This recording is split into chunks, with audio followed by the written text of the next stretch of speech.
This story is a work of fiction created for entertainment purposes. It does not depict real people events or official actions. I remember the smell of polished wood and lemon cleaner the moment I stepped into Adler and Comby Law Office in Scottsdale, Arizona, that April morning. It was quiet in the way serious places always are, the kind of quiet that tells you emotions are not welcome here. I sat at the long conference table with my hands folded and my spine straight, telling myself this was just procedure, just paperwork. My grandfather, Henry Whitfield, had passed the month before, in March 2024, and today was simply the reading of his will. Nothing more? My father, Robert, sat across from me, already tense, his jaw set like he was preparing for an argument that had not yet started. My mother, Diane, adjusted her purse on her lap and smiled at the lawyer with practiced politeness. My sister Samantha leaned back in her chair, arms crossed, calm, almost bored, like someone who already knew how the story ended. I told myself to breathe. I had built my career in compliance and risk by staying calm in rooms exactly like this. I had learned that silence could be a shield. The lawyer, Michael Adler, cleared his throat and began explaining the process, but before he could finish, my father stood up abruptly, his chair scraping the floor loud enough to make everyone look at him. He did not look at the lawyer. He looked straight at me. "Lauren," he said, "this does not need to be complicated." He reached into his briefcase and placed a folder on the table, sliding it toward me like it already belonged there. "Sign this and we can all move on." I opened the folder just enough to see the title, A Voluntary Transfer Agreement. My heart did not race. Instead, something inside me went cold and clear. He continued, his voice firm and rehearsed. "You have a good job. You are stable. Your sister is still building her life. This is the right thing to do. Give up your inheritance to her." I felt the weight of the room shift. The lawyer paused his pen mid-air. My mother nodded slightly, as if this were a reasonable request, not an ambush. Samantha did not say a word. She did not have to. She watched me the way people watch something they already own. For a brief moment, I wondered if this was what my grandfather had seen all those years ago, the way love in this family always came with conditions. I looked at my father and realized he believed this demand was not cruel, but normal. That belief was the most unsettling part. The lawyer still had not spoken. The silence stretched thin and tight like a wire. I did not feel embarrassed. I felt exposed. Not because of what he asked, but because of where he asked it in a law office in front of a stranger with my last name on the door. Public enough to hurt, private enough to pressure. I folded the folder closed and set it back on the table untouched. I met my father's eyes and said nothing yet. I simply watched. And in that moment before the lawyer finally spoke, I understood something with absolute certainty. This meeting was never about honoring my grandfather. It was about control. And it was about to fail. I grew up in Tempe, Arizona, in a quiet beige house that always looked perfect from the outside. Trimmed hedges, clean driveway, holiday wreaths hung on time. But inside, it ran on an unspoken rule that I learned early and never forgot: if something had to be given up, it would be mine. I was the older daughter, the responsible one, the one who adapted quickly and learned to need less because needing less made everything easier for everyone else.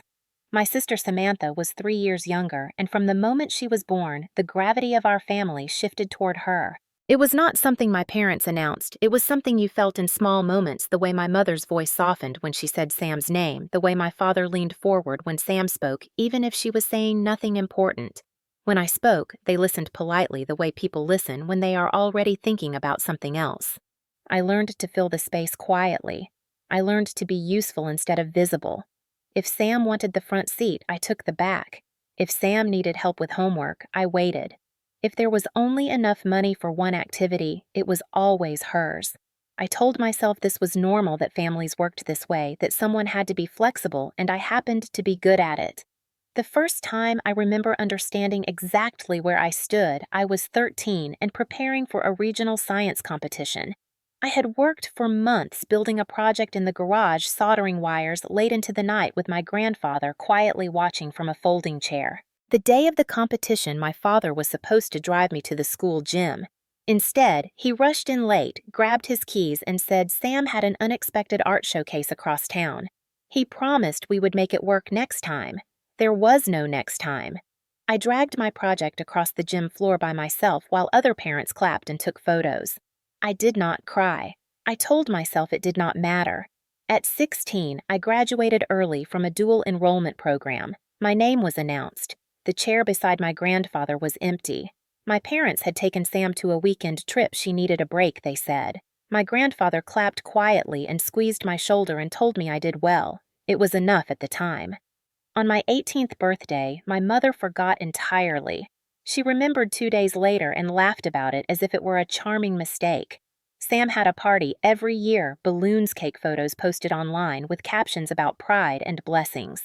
I stopped expecting anything. That was the pattern, small omissions layered over years until they formed something solid and heavy. My parents never yelled at me, never insulted me outright. They simply assumed I would adjust, I would understand. I would sacrifice. When Sam dropped out of college, my parents paid her rent and told me not to judge. When I paid my own way through school, they called me independent as if it were a personality trait and not a necessity. By the time I built a stable career in compliance and risk analysis, I had internalized the role completely. I was the one who made things easier, the one who did not complicate, the one who stayed quiet at the table. What hurt the most was not the big moments, but the casual certainty with which they believed my life required less care. They never asked what it cost me to be so accommodating. They never noticed how carefully I measured my needs to avoid being a burden. And yet, I kept trying. Every milestone carried a small irrational hope that this time something would change, that they would see me differently. That hope followed me all the way into adulthood and into that law office years later. Sitting there, I realized the pattern had never broken. It had only evolved. The demand my father made in that room did not come from nowhere. It was the natural conclusion of a lifetime spent teaching me that my role was to give way. And as painful as that realization was, it was also clarifying because for the first time I saw the truth without softening it. This was not about love. It was about convenience. And in that clarity, something inside me finally refused to move aside. Does this kind of favoritism feel familiar to you? If my parents taught me how to disappear, my grandfather, Henry, taught me how to stand without making noise. He lived in a modest single-story house on the edge of Tempe with a garage that always smelled like motor oil, sawdust, and old paper. That garage was where I learned the most important lessons of my life, not through lectures, but through repetition and patience. He never raised his voice. He never rushed. When something broke, we sat down and fixed it piece by piece. When something was confusing, we read until it made sense. I spent countless afternoons there, perched on a stool, handing him tools while he explained how things worked and, more importantly, how people worked. He taught me how to read contracts long before I understood why I would need to. He would slide a document across the workbench, wipe his hands on a rag, and tell me to read every word twice. Not because people were dishonest, he said, but because clarity protects you from confusion, and confusion is where people get hurt. He showed me how to look for what was missing, not just what was written. He said if someone rushes you, that is already an answer. If someone pressures you to sign quickly, they are not afraid of losing time, they are afraid of losing control. I was young, but I listened. When I asked him why my parents treated Sam differently, he did not criticize them. He never spoke badly about anyone. He only said families have habits and habits become expectations. If you meet those expectations quietly, people will keep asking. He told me not to argue when emotions were high, not because I was wrong, but because arguments create noise, and noise favors the loudest person, not the truth. Silence, he said, can be a strategy, not a surrender. He explained that restraint unsettles people who rely on reaction. It forces them to reveal more than they intend. In the garage, we talked about integrity in simple terms. He said integrity is doing the right thing when no one is clapping, and especially when someone is watching closely, hoping you will fail. He never framed it as morality for morality's sake. He framed it as self-respect. He believed that if I learned to respect my own boundaries, others would either adjust or expose themselves. There were evenings when we worked late, the sun dipping low, the light turning amber through the dusty window. He would tell me stories about mistakes he made in business, trusting the wrong people, ignoring his instincts because he wanted to keep the peace. He told me peace bought with silence eventually costs more. That lesson stayed with me, even when I did not fully understand it. When I grew older and chose a career in compliance and risk analysis, he nodded once and said it suited me. He did not say he was proud in big words. He did not need to. He trusted me. That trust mattered more than approval ever could. On my college graduation day, he was the only one waiting outside the auditorium holding a folded program and a small smile. He did not bring balloons. He brought quiet confidence. When my parents were absent again, he did not explain it away. He just walked beside me to the car and told me I had done well. In his will, which I did not know the contents of at the time, he asked one thing of me: to stay silent until the truth could speak for itself. I promised him I would. That promise shaped everything that followed. Sitting in that law office years later, I could hear his voice as clearly as if we were back in the garage. Do not argue when you are being tested. Do not rush when someone demands urgency. Let people show you who they are. I realized then that my calm was not weakness. It was training. Everything I needed to face what was coming had already been placed in my hands long before anyone thought to take something from me. In the weeks leading up to the will reading, I let myself believe something I had learned: not to trust hope. It crept in quietly the way it always did not, as excitement but as a cautious softening.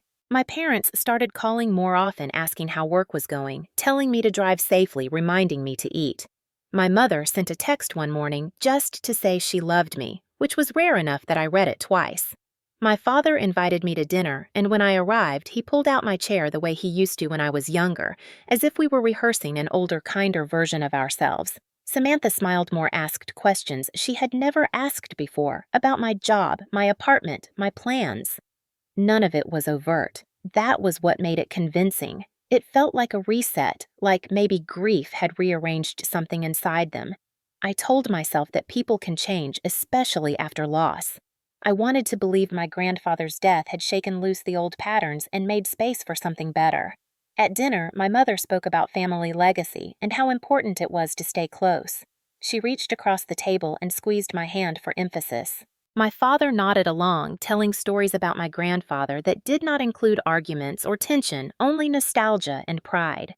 For the first time in a long time, I did not feel like an afterthought. I felt included. Samantha talked openly about her future in a way she never had before.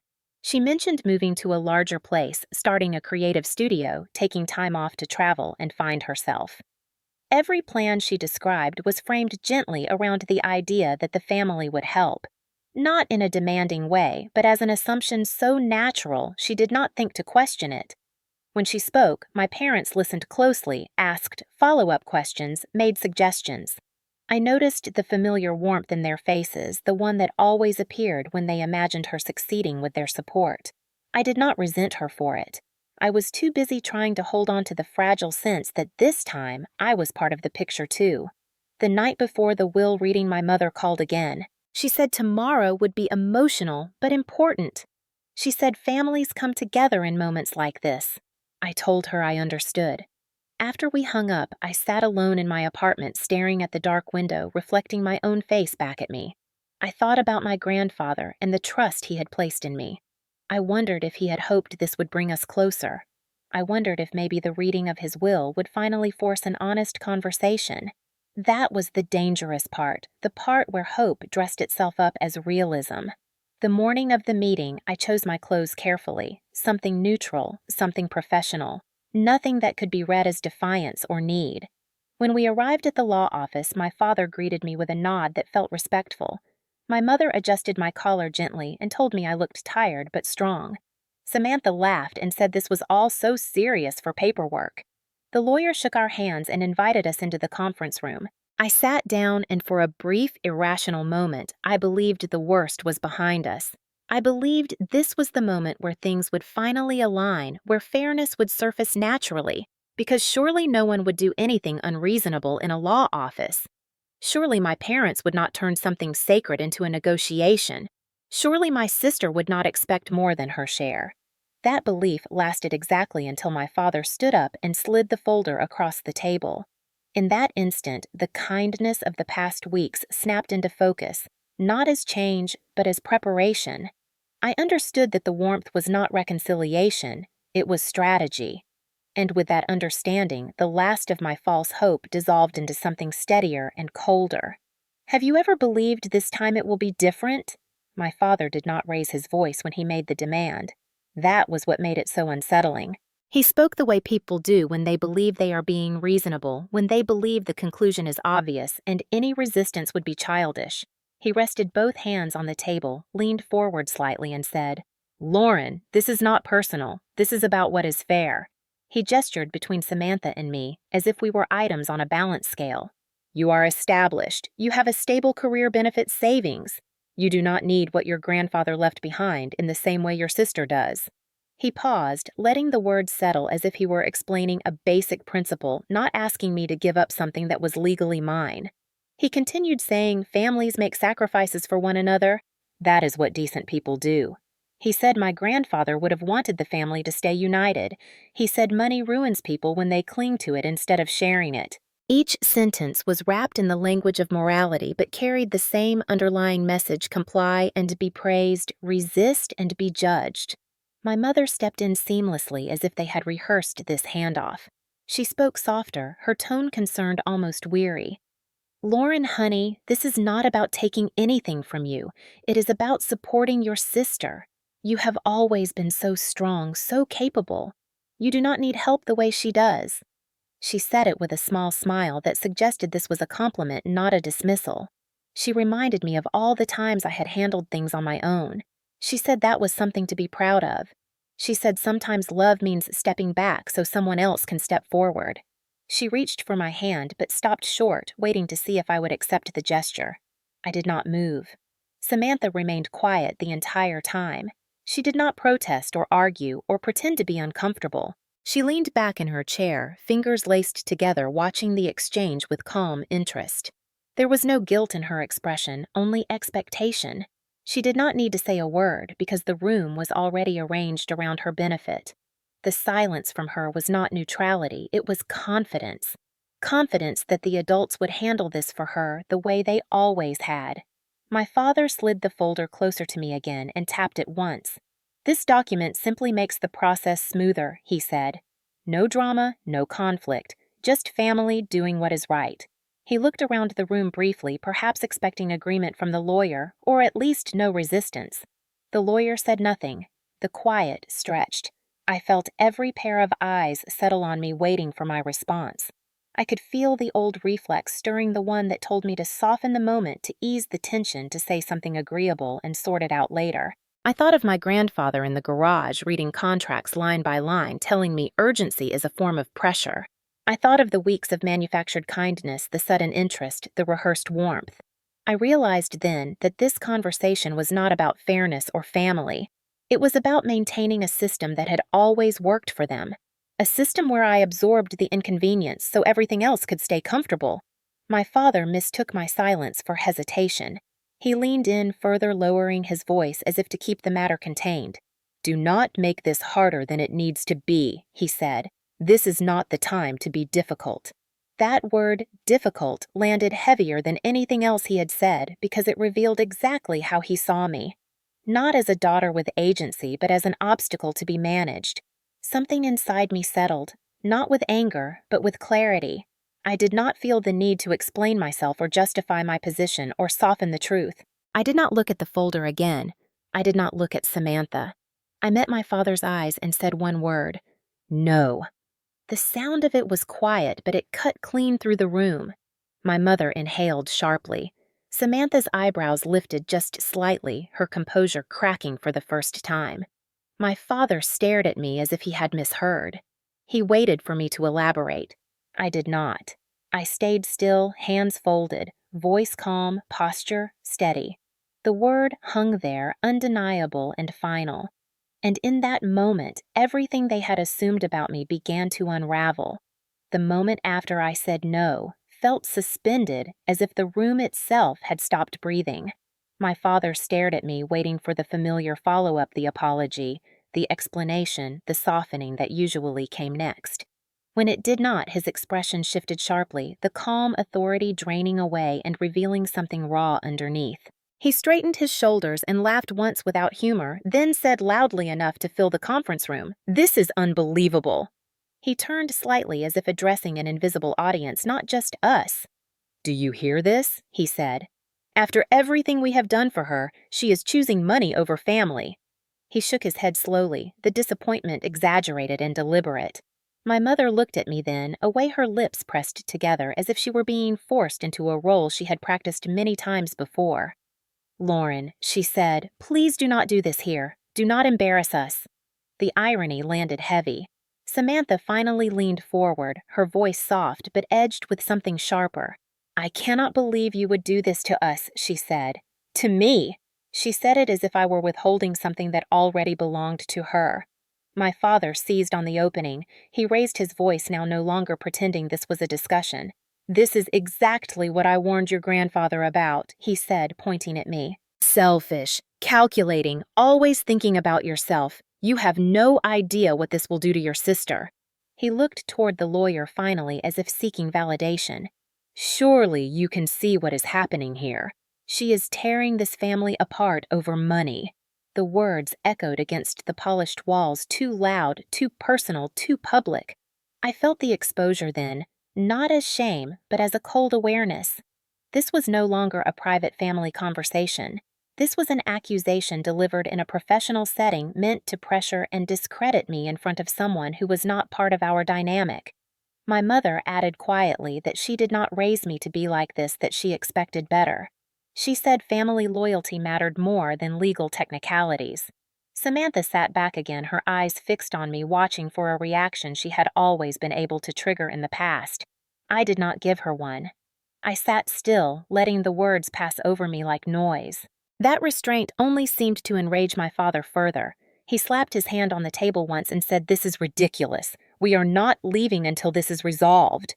That was when Michael Adler finally spoke. His voice was calm, firm, and unmistakably final.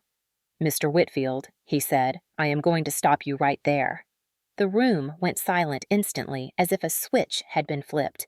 "Take a breath here, because this is where everything changed." The lawyer adjusted his glasses and placed both hands flat on the table, grounding the moment. "This meeting is not a negotiation," he continued.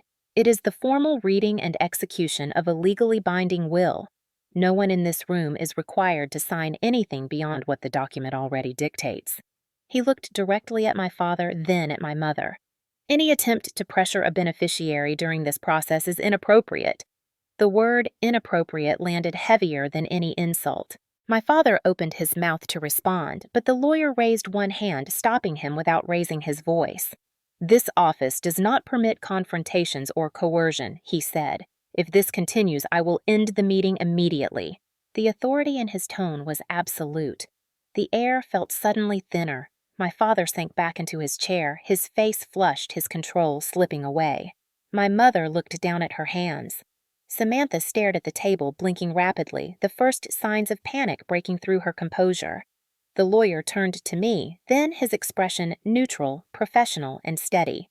"Ms. Whitfield, you are under no obligation to respond to any demands made here today." He paused, letting that settle. "We will proceed according to the will as written. No commentary, no conditions." The silence that followed was different from before. It was no longer tense with expectation. It was heavy with reality, the kind that cannot be argued away. I felt something shift inside me, not triumph, but relief. Not vindication, but grounding. For the first time in my life, someone outside my family had drawn a clear line and said, "This is not acceptable." My father looked around the room as if searching for an ally and finding none. The performance he had relied on had failed in front of a witness who would not be swayed by guilt or familiarity. My mother remained still, her face unreadable. Samantha's confidence had evaporated, replaced by a tight stillness that told me she was recalculating everything she thought she knew. The lawyer closed the folder my father had slid across the table earlier and set it aside untouched. "We are done with this line of discussion," he said. "We will now move forward with the will." No one spoke. No one challenged him. The exposure was complete, not because voices had been raised, but because control had been removed. And in that frozen quiet, I understood that whatever happened next would no longer be shaped by who spoke the loudest, but by what was written in ink long before any of us walked into that room. Michael Adler waited a moment longer before continuing, as if allowing the room to settle into a new shape. Then he opened a slim leather binder and adjusted the papers inside with deliberate care. As stated in the last will and testament of Henry Whitfield, dated January 22nd, 2024, he began his voice even and precise. This meeting will proceed with the formal reading of asset distribution. My father shifted in his seat, his earlier bluster replaced by a rigid stillness. My mother clasped her hands together tightly. Samantha sat upright again as if reclaiming her posture, convinced this was only a procedural interruption, not a reversal.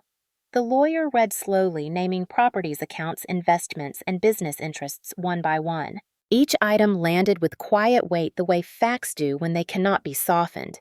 I listened without reacting, letting the words pass through me like coordinates on a map I had not yet unfolded. Then he reached the section everyone had been waiting for.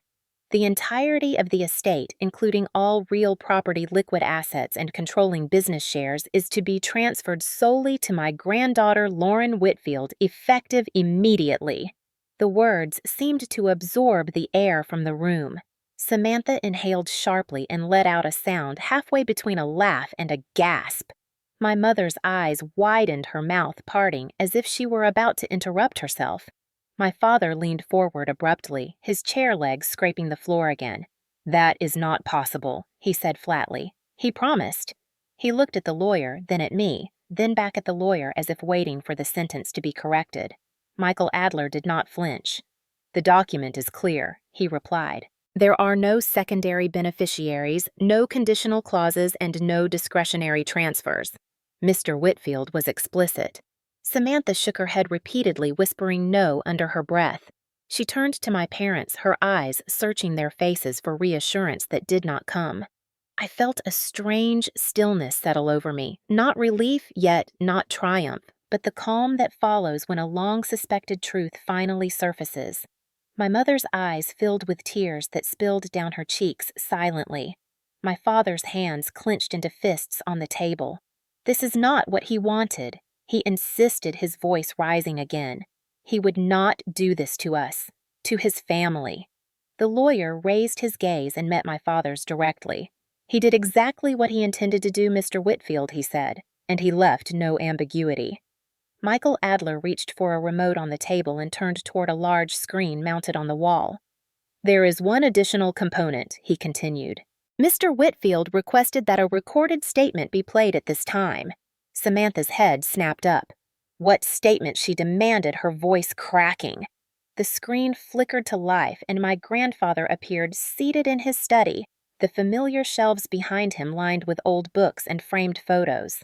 He looked thinner than I remembered, but his eyes were sharp, steady, and unmistakably present. "If you are watching this," he began, "it means the will is being read, and Lauren has kept her word." My mother covered her mouth. My father stared frozen. Samantha whispered his name as if invoking him might change the outcome. My grandfather continued, "I have spent a lifetime watching this family operate, and I want to be clear about my decisions. I watched one child be praised for potential and another be relied upon for sacrifice. I watched silence mistaken for weakness and restraint treated as permission. The room felt unbearably quiet. I could hear my own breathing. I watched my parents' faces as the words landed, each one stripping away another layer of justification. "Lauren," he said, "you were the one who asked questions when others demanded answers. You were the one who stayed when things became uncomfortable. I taught you to read contracts because I knew one day someone would try to rush you. I taught you to wait because impatience is a tool of control." Samantha shook her head again, tears spilling freely now. "This is not fair," she said through sobs. "He did not mean that."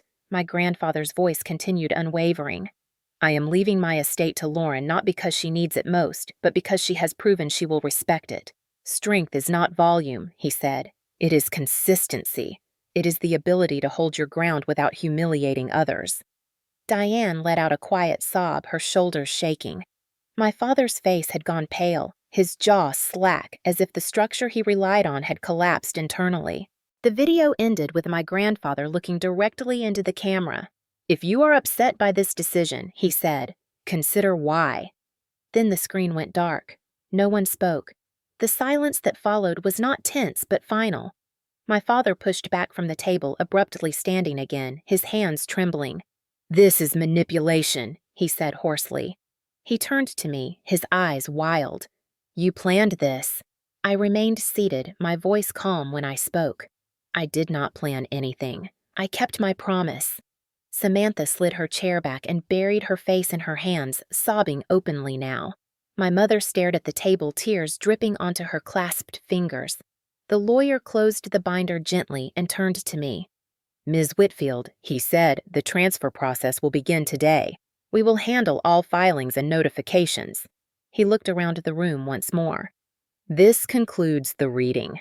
My father sank back into his chair, defeated, his authority stripped away not by argument but by truth, documented and witnessed.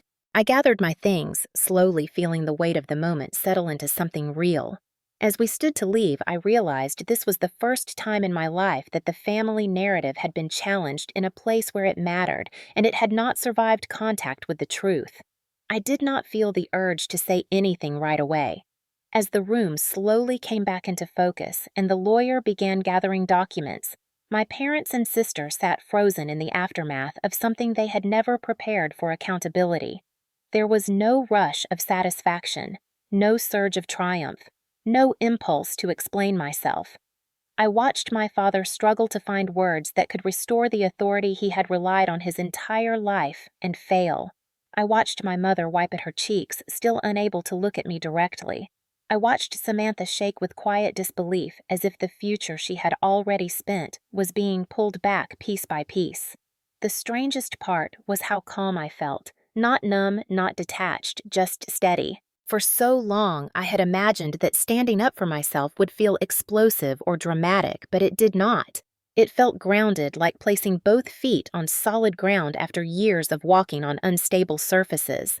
My father finally spoke again, his voice low, strained, and edged with accusation. "You could have handled this differently," he said. "You did not need to humiliate us." The word humiliate hung in the air, heavy and misplaced. I turned to him slowly, not with anger, but with clarity. I did not raise my voice. I did not point out the irony. I simply met his eyes and said the only sentence that mattered. "This is not revenge. It is accountability." The words landed quietly, without emphasis and without apology. I did not smile. I did not savor the moment. I did not explain further because explanations had never changed anything in our family. My mother inhaled sharply, as if she had been struck by the simplicity of it. Samantha looked up briefly, her face red and streaked with tears, searching for something in my expression that she could use. Guilt, anger, sympathy, anything. She found none. I felt no desire to retaliate or rewrite the past. The truth had already done what it needed to do. The lawyer stood and nodded once, signaling that the meeting was complete.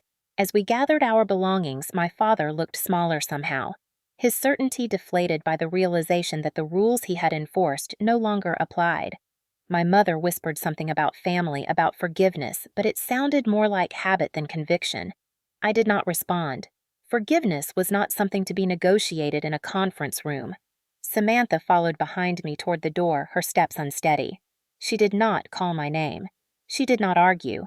She simply watched me leave with an expression that suggested she was seeing me for the first time, not as a safety net, but as a boundary. Outside, the Arizona sun was bright and indifferent, casting sharp shadows across the pavement. I took a slow breath and felt the weight of years lift not all at once, but enough to notice. I did not feel victorious. I felt finished. Finished explaining, finished absorbing responsibility that was never mine. Finished pretending silence meant submission. As I walked away, I understood something my grandfather had tried to teach me all along. Silence does not mean you have nothing to say. It means you are choosing when the truth will speak for you. And when it does, you do not need to raise your voice to be heard. Do you believe silence can be strength? The first message came before I even reached the parking lot. My phone buzzed in my hand, and when I glanced down, I saw my father's name on the screen. I did not answer. By the time I drove home, there were 6 missed calls and 3 voicemails. I listened to none of them. That night, the messages began to stack up in layers, each one revealing more than the last. My mother sent a text asking if I had arrived safely, then followed it minutes later with a longer message about how emotional the day had been and how everyone needed time to cool down. There was no apology, only reassurance that we could talk things through like adults. Samantha emailed from an address I had never seen before, her subject line reading, "Please read." She wrote quickly, emotionally explaining that she was overwhelmed and scared that she had already made commitments based on what she thought would happen. She mentioned deposits and plans and expectations as if confusion alone could reverse legal reality. She did not ask how I was. She asked what I planned to do. My father's voicemails grew sharper with each attempt. In the first, he sounded wounded, saying he could not believe I would allow a lawyer to turn family against each other. In the second, he accused me of being influenced, manipulated, even greedy. By the third, his tone shifted to urgency. He said there were immediate concerns, taxes, responsibilities, business obligations that I was not equipped to handle. He said he needed access to accounts temporarily just to stabilize things. He framed it as help. It was always framed as help. The next morning, my inbox was full.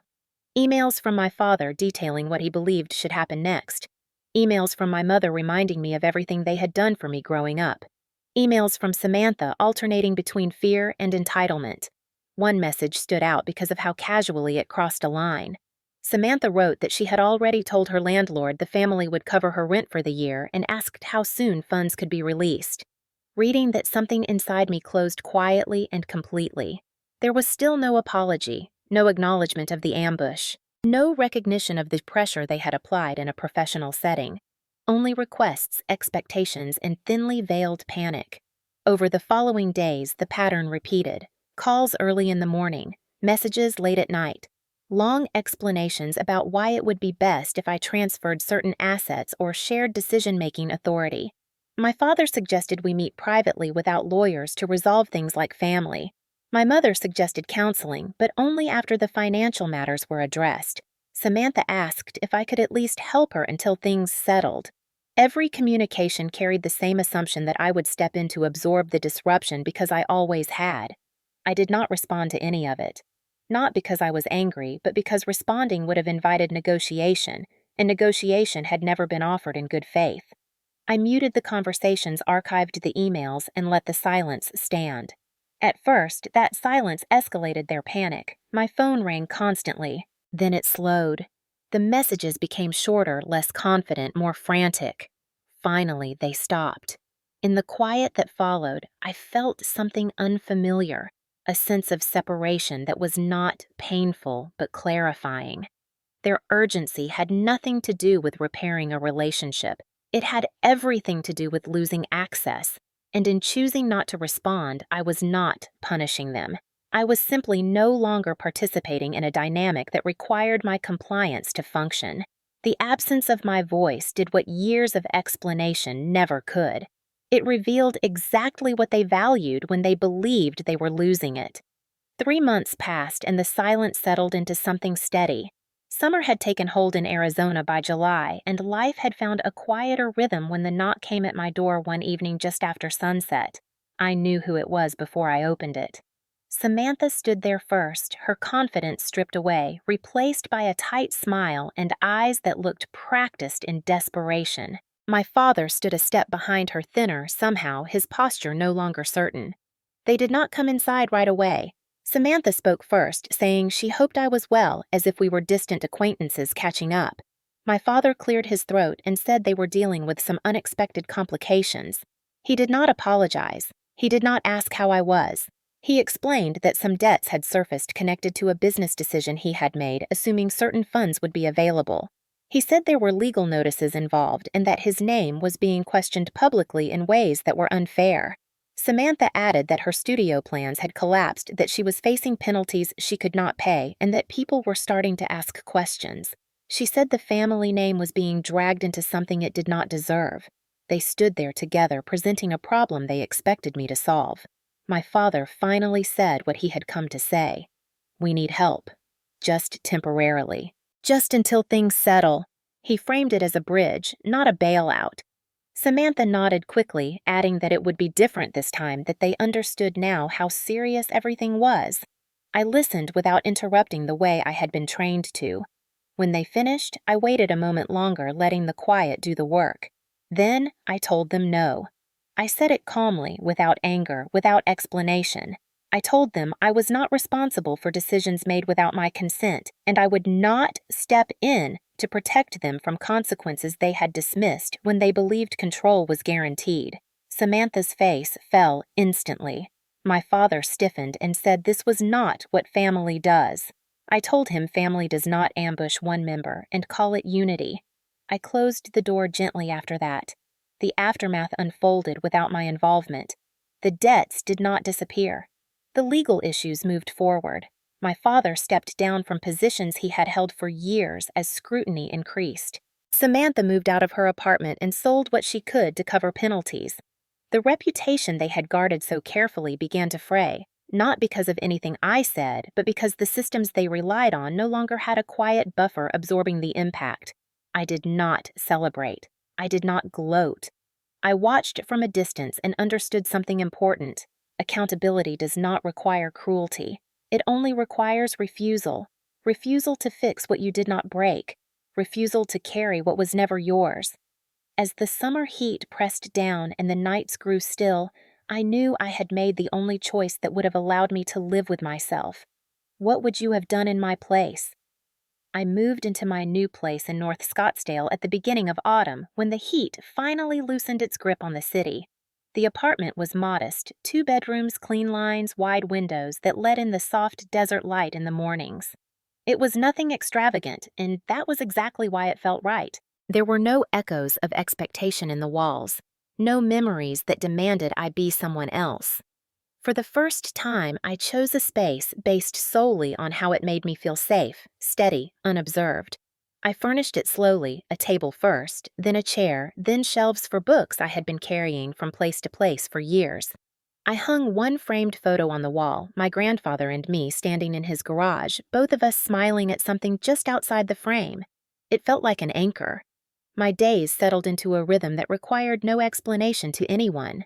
Mornings began with quiet coffee and the sound of traffic far below. I biked to work when the weather allowed, focusing on projects that rewarded precision and patience. My career moved forward, not dramatically, but reliably, which suited me.